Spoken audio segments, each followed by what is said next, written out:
Hello, welcome back, everybody. It's Leslie Plazz, author of The Audacious Adventures of Zazoo Plazz, part-time superhero, full-time mom. And now it's been about a week, Sunday today, July 12th.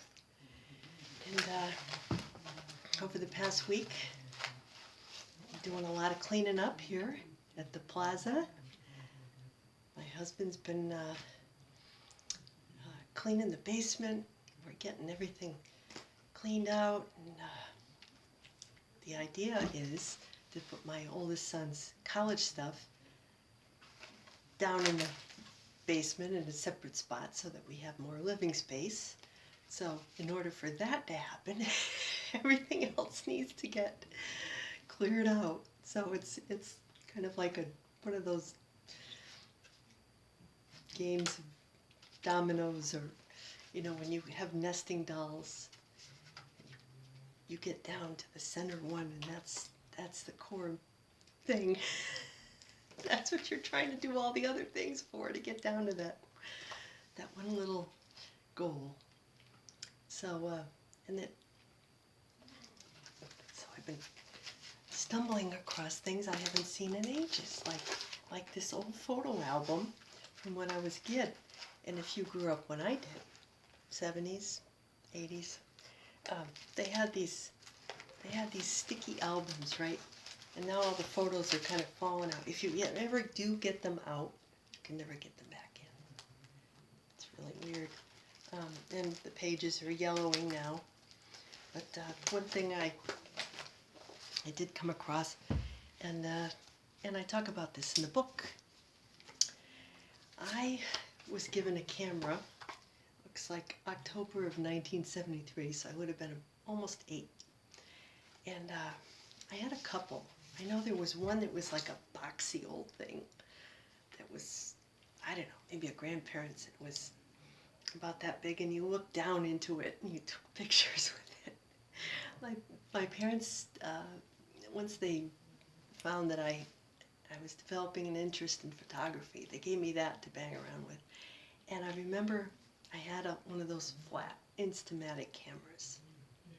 And I think that's what I took these pictures with. And black and white film. No, actually, I think this was the box camera. They just let me play with it. And I say in the book, I'm talking about my friend, my co-worker, Nori, in the chapter called Settle Down, Sally. And I say that she was the cool big sister I'd never had, a fellow Pluto and Virgo generation middle child stuck between the elder Pluto and Leo boomers and younger Pluto and Libra kids. I'll bet she hung her dolls by their hair in a tree as I did, taking photos of Mrs. Beasley, the blonde, blue-eyed, bespectacled doll from a family affair, in various awkward positions just to stir the pot. And I knew there was a photo to go with that somewhere. So, there's, I don't know if you could see that, but there's Mrs. Beasley sitting in my doll carriage in my backyard behind the porch.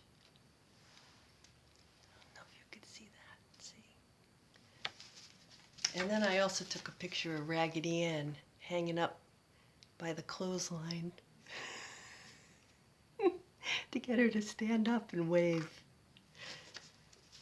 See, and then I took a picture of this lovely chair.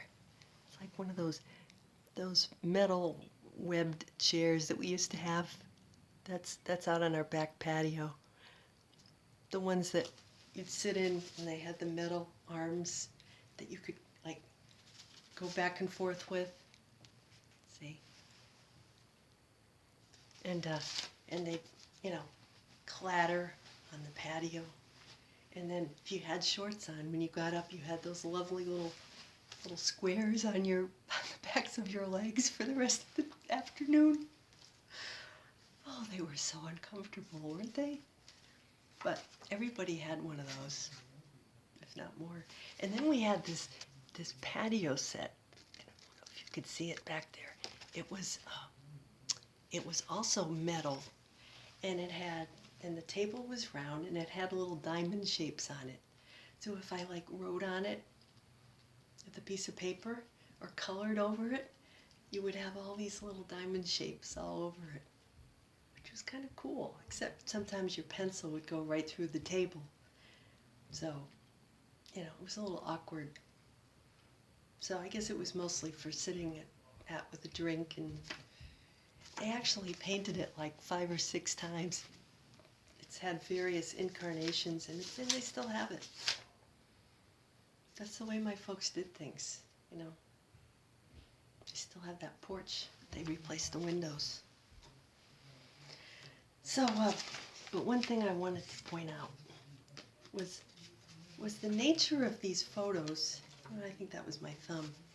But they're kind of dreamy, They're kind of fuzzy.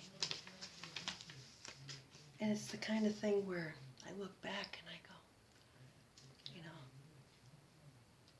they look like something out of a dream.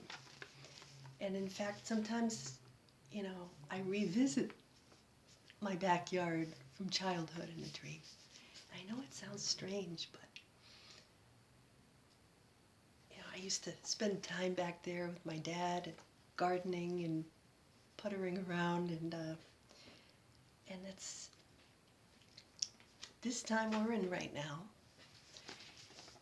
It kind of has that feel of sort of this dreamy, what is reality? One person's reality is a webbed chair, a doll in a baby carriage. I know those things happened. I took those pictures. I remember that afternoon, and I was only 8, almost 8. And it's funny how in some ways that world is more real to me than the one we're living in right now. And I wonder, how are we going to look back on this time? With everything shifting and dissolving and changing and transition, everyone wondering what is true, what's not true, what's real, what's not real. I got my pictures of Mrs. Beasley. And at some point that was real. That was my real anyway. And those things have stood the test of time. And when I share the stories with other people who are my age or younger, around my age, it's a source of comfort. And a lot of times it is comforting to share memories because you remember that things weren't always perfect. We had tough times, but we got through it.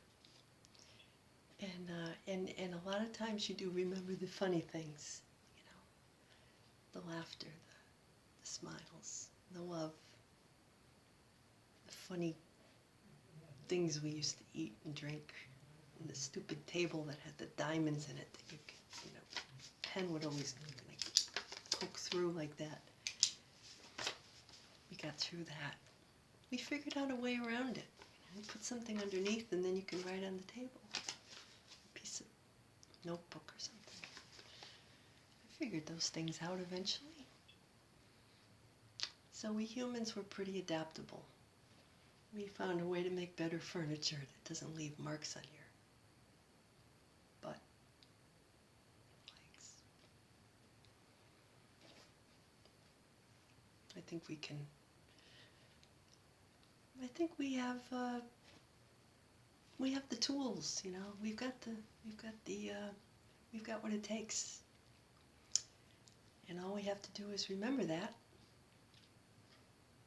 Take out our cameras and our pens.